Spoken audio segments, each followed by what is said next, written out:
Hello guys, आपका हमारे channel maths with अखिल में स्वागत है। आज हम क्लास 9th के गणित विषय में प्रश्नावली 1.1 को हल करेंगे। तो सबसे पहले देखते हैं प्रश्न संख्या 1। प्रश्न संख्या 1 में हमें कहा गया है, क्या शून्य एक परिमेय संख्या है?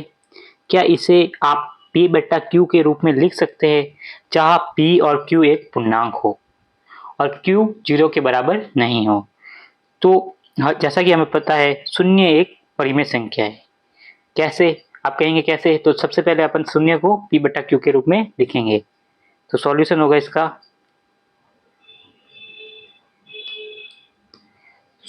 इसका, हाँ, 0 एक परिमेय संख्या है।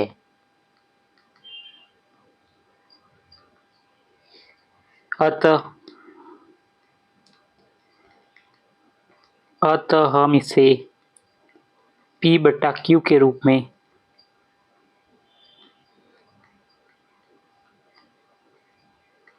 में लिख सकते हैं।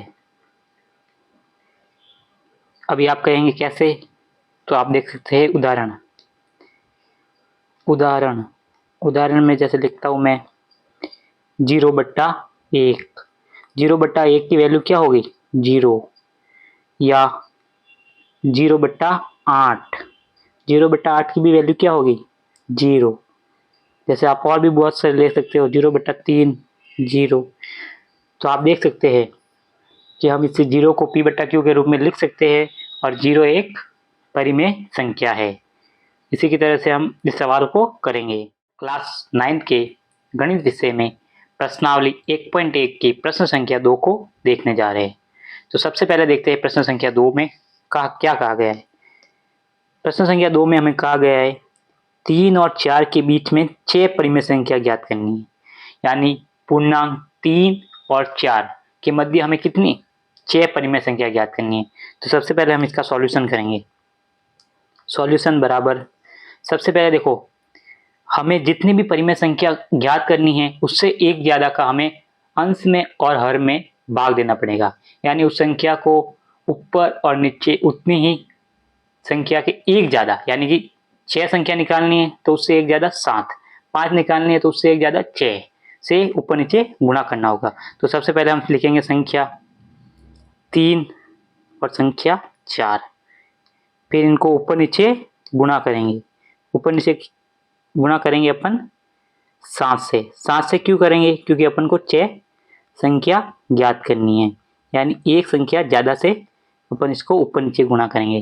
देखो 3 को 7 से ऊपर गुणा किया, कितना आया? 21 बट्टा 7।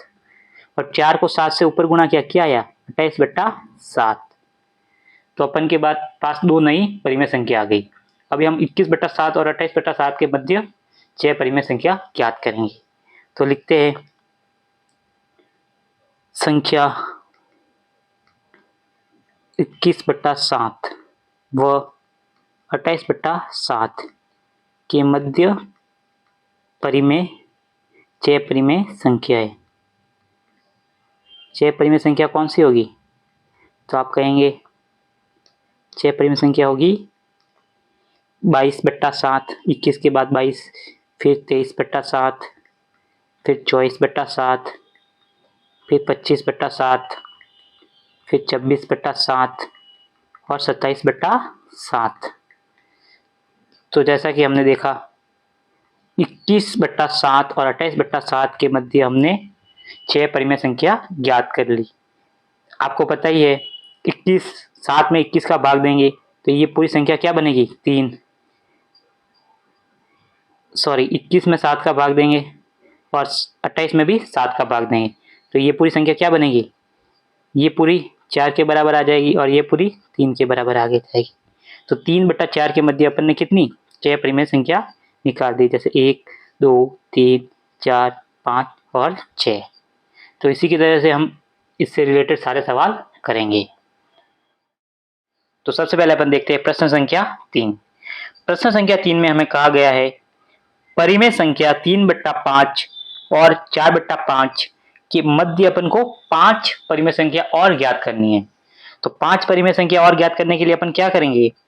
ये जो अपन को सॉल्यूशन में लिखते हैं अपन सॉल्यूशन, जो अपन को 3/5 और जो संख्या 4/5 दी हुई है, इनको ऊपर नीचे यानी अंश तथा हर में ऊपर नीचे अपन 6 से गुणा करेंगे। आप कहेंगे 6 से गुणा क्यों करेंगे? तो 6 से गुणा इसलिए करेंगे क्योंकि अपन को 5 परिमेय संख्या का है। अगर अपन को 5 परिमेय संख्या का है तो उससे एक ज्यादा यानी 6 से गुणा करेंगे। अगर अपन को 6 परिमेय संख्या कहते हैं तो उससे एक ज्यादा 7 से गुणा करते हैं। अगर अपन को 3 परिमेय संख्या कहते हैं तो उससे एक ज्यादा 4 से गुणा करेंगे। तो अब यहाँ पे अपन किससे गुणा करेंगे? अब अपन यहाँ से 6 से गुणा करेंगे। 6 से ऊपर, 6 से ही नीचे। तो इसको गुणा करके देखते हैं। 3 गुणा 6 कितने हुए? 3 छंग 18। 5 गुणा 6 कितना हुआ? 30। 4 गुणा 6 कितना हुआ? 24।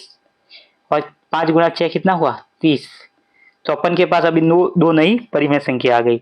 अभी हम 18/30 और 24/30 के मध्य 5 परिमेय संख्या ज्ञात करेंगे। तो अपन लिखेंगे 18/30 व 24/30, जो कि बेसिकली 3/5 और 4/5 ही है। अगर इसको काटेंगे अपन 3 के पाड़े से तो यही आएगा। तो ये अपन लिखेंगे कि मध्य 5 परिमेय संख्या।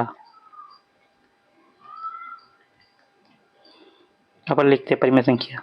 18 के बाद 19/30, 19 के बाद 20/30, फिर 21/30, 22/30 और 23/30। तो आप देख सकते हैं 18/30 और 24/30 के मध्य अपन ने कितनी 5 परिमेय संख्या और ज्ञात कर ली, जो कि बेसिकली क्या है? 3/5 और 4/5 के मध्य की ही परिमेय संख्या है। तो इसी की तरह अपन और भी सवालों को हल करेंगे। तो सबसे पहले इसका प्रश्न संख्या 4 देखते हैं।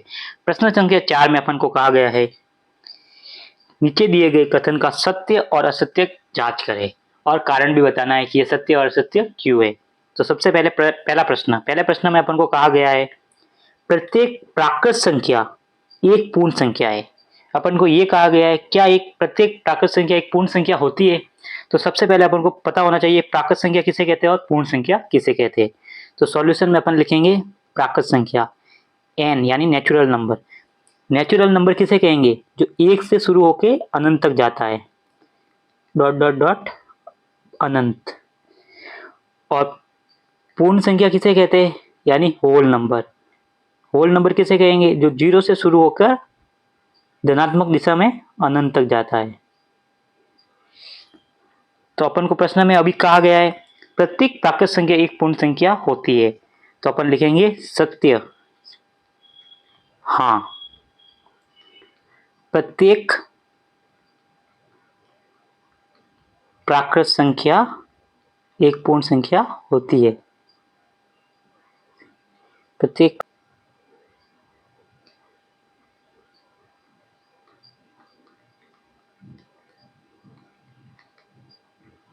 एक पूर्ण संख्या होती है। कैसे? तो आप देख सकते हैं, अगर मैं प्राकृत संख्या n में अगर 0 जोड़ूं तो वो क्या बनेगा? होल नंबर ही बनेगा। कैसे?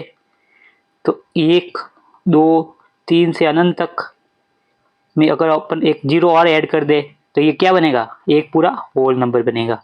और ये यहाँ से यहाँ तक क्या है? अपना नेचुरल नंबर यानी प्राकृत संख्या है।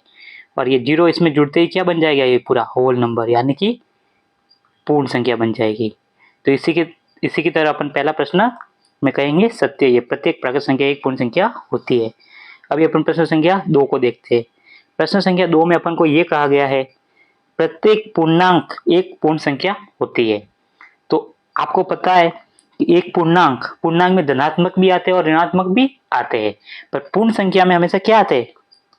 पूर्ण संख्या में हमेशा आते हैं धनात्मक ही। तो अपन लिखेंगे असत्य, असत्य है। असत्य है क्यों? क्योंकि जो पूर्णांक होते हैं, पूर्णांक धनात्मक तथा ऋणात्मक दोनों दिशाओं में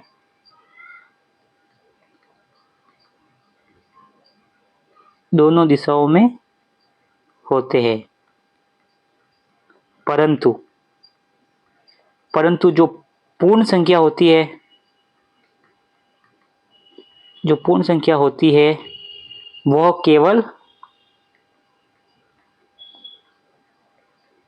केवल धनात्मक दिशा में ही चलती है या होती है।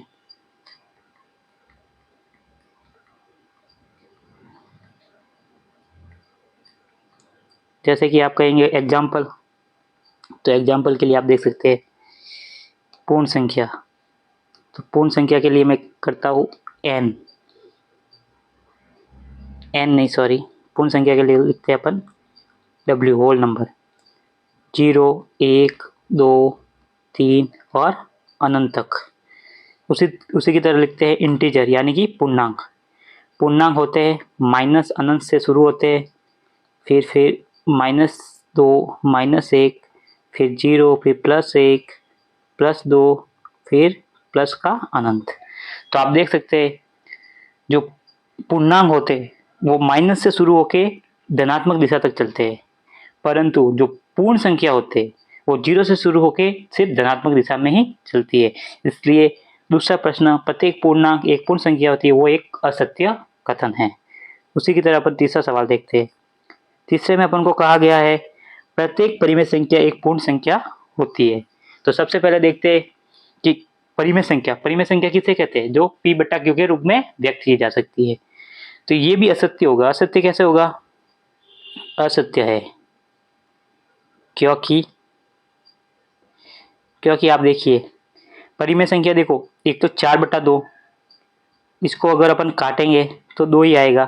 तो ये तो है सत्य कि हाँ ये पूर्ण संख्या बन रही है, परंतु अगर मैं लिखता हूँ 1/2, अगर इसको काटेंगे या भाग देंगे तो 0.5 आएगा, जो कि एक पूर्ण संख्या नहीं है। यानी ये क्या बना? ये पॉइंट या दशमलव संख्या बनी, पूर्ण संख्या नहीं बनी। तो अपन इसका कहेंगे तीसरे का असत्य है, प्रत्येक परिमेय संख्या एक पूर्ण संख्या नहीं है। इसी की तरह अपन चौथा सवाल पूरा। इसी के साथ अपनी प्रश्नावली 1.1 भी पूरी। धन्यवाद।